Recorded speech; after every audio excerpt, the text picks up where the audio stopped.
दोस्तों, मैं हूं डॉक्टर मुकुंद और एक बार आपको अपने चैनल पे स्वागत करता हूं। आज बुखार के विषय में मुझे बताना है। 2 वीडियो में पहले बता चुका हूं। आज का वीडियो बुखार क्यों होता है, बुखार के लक्षण क्या है, बुखार कितने प्रकार का होता है, ये आपको हमको बताना है। तो सबसे पहले बुखार के विषय में बताऊं, आइए शुरू करते हैं। बुखार हमारा शरीर जब भी किसी बाहरी संक्रमण के द्वारा संक्रमित होता है या बाहरी किसी भी ऐसी प्रतिक्रिया द्वारा विक्षोभित होता है तो हमारा शरीर उसके जवाब में, उसके रिस्पॉन्स में शरीर में ताप उत्पन्न करता है। यही ज्वर है। संक्रमण के द्वारा हमारे शरीर में वायरस, बैक्टीरिया, फंगस और प्रोटोजोआ के कारण इन्फेक्शन होता है, संक्रमण होता है। यह संक्रमण हमारे शरीर में एक केमिकल पाइरोजेंस रिलीज करता है जो हमारे ब्रेन के हाइपोथैलेमस से रिएक्ट करके साइटोकाइन्स और इंटरल्यूकिन्स बनाता है, जो शरीर को यह सिग्नल देता है कि शरीर में कोई इन्फेक्शन हो गया है। अब हमें अपने सुरक्षा के लिए अपने शरीर का तापक्रम बढ़ाना होगा ताकि जो भी बाहरी पैथोजेंस या बाहरी संक्रमण हमारे शरीर में प्रवेश किया है उसका विकास रुक जाए और हमारा शरीर स्वस्थ रहे। हमारे शरीर को स्वस्थ रखने के लिए ही शरीर के रक्त में कुछ ऐसे कण पाए जाते हैं जो बाहरी संक्रमण की अवस्था में अपनी संख्या को बढ़ाकर उस बीमारी से लड़ते हैं। तत्पश्चात हमें बुखार का अनुभव या ज्वर की उत्पत्ति हमारे शरीर में होती है। संक्रमण के कारण ये हो गया।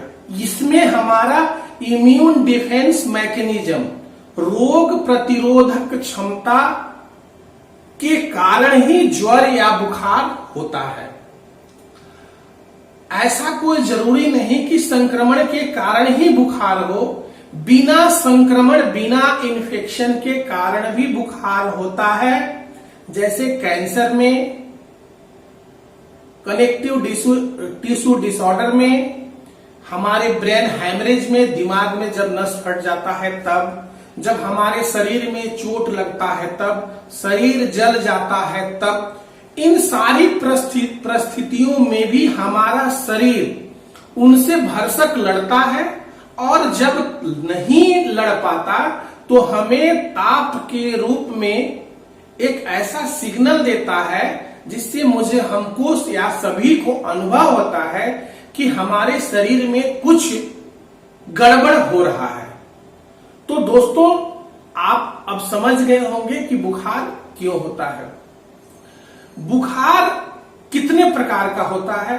बेसिकली कारण के अनुसार बुखार 2 प्रकार का होता है। इन्फेक्शियस संक्रामक बुखार, नॉन इन्फेक्शियस असंक्रामक बुखार, जैसा कि हमने पहले इसको बता दिया। बुखार आने के समय के अनुसार बुखार या ज्वर 3 प्रकार का होता है।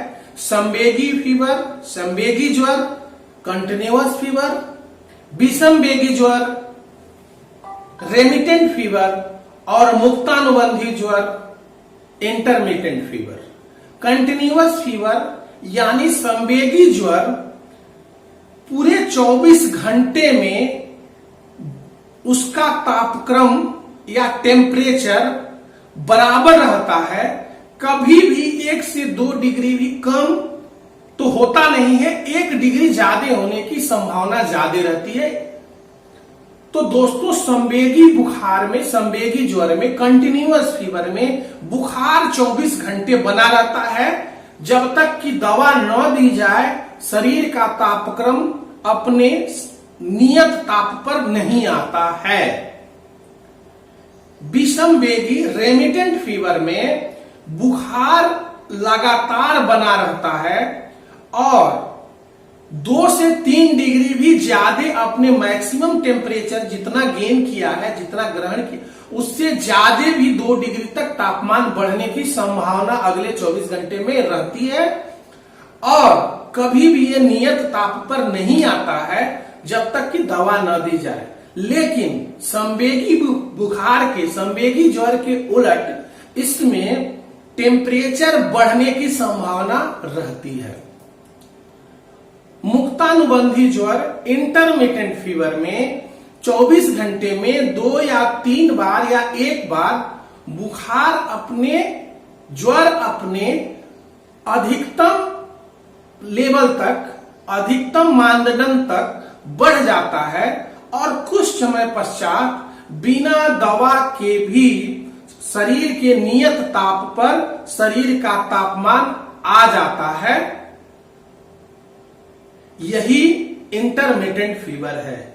बुखार 1 बार 2 बार 3 बार आएगा, परंतु बिना दवा के भी शरीर की प्रक्रियाओं के चलते ताप जो है अपने नियत ताप पे आ जाता है।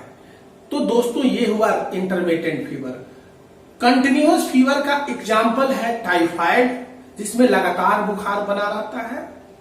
विषमवेगी रेमिटेंट फीवर का उदाहरण है इन्फेक्टिव एंडोकार्डाइटिस। और मुक्तानुबंधी ज्वर का उदाहरण है मलेरिया और कालाजार। ये तीनों बुखार के प्रकार हैं।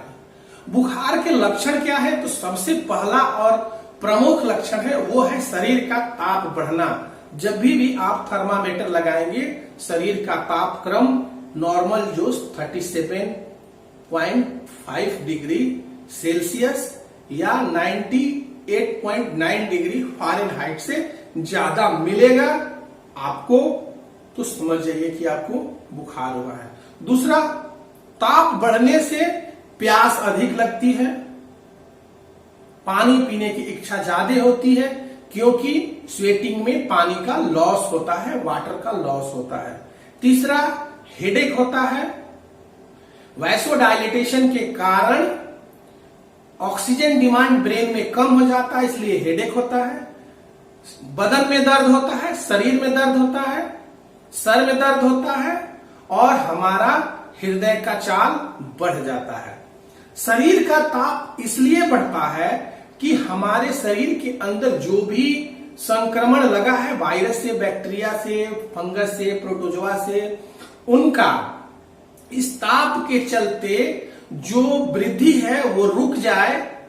और हृदय की गति, हार्ट का रेट इसलिए बढ़ जाता है ताकि शरीर के सुदूर अंगों में, हाथ पैर इत्यादि में ऑक्सीजन का सप्लाई प्रॉपर रूप से बना रहे। तो ये 3-4 बुखार के, चाहे किसी प्रकार का बुखार हो, ये चारों रहेंगे ही। ये प्रॉपर ये फीवर का सिम्टम्स है। तो दोस्तों आज मैं फिर बता दे रहा हूं कि fever is not a disease, it is a symptoms, it is a science, it is a sign. तो दोस्तों आज ये बुखार के विषय में अंतिम वीडियो था। बुखार के कारण के अनुसार मैं एक वीडियो हर बार आपके लिए लेके आऊंगा, ताकि बुखार क्यों होता है, जैसे टाइफाइड, मलेरिया, कालाजार, चिकनगुनिया, डेंगू, कोविड-19, इन सब पे धीरे धीरे मैं आप तक वीडियो लेके आता रहूंगा। तो दोस्तों आज का ये वीडियो मैं यही समाप्त करता हूं। अच्छा लगे तो शेयर करिएगा, सब्सक्राइब करिएगा और अंत तक इस वीडियो को देखने के लिए विनयपूर्वक प्रणाम। धन्यवाद।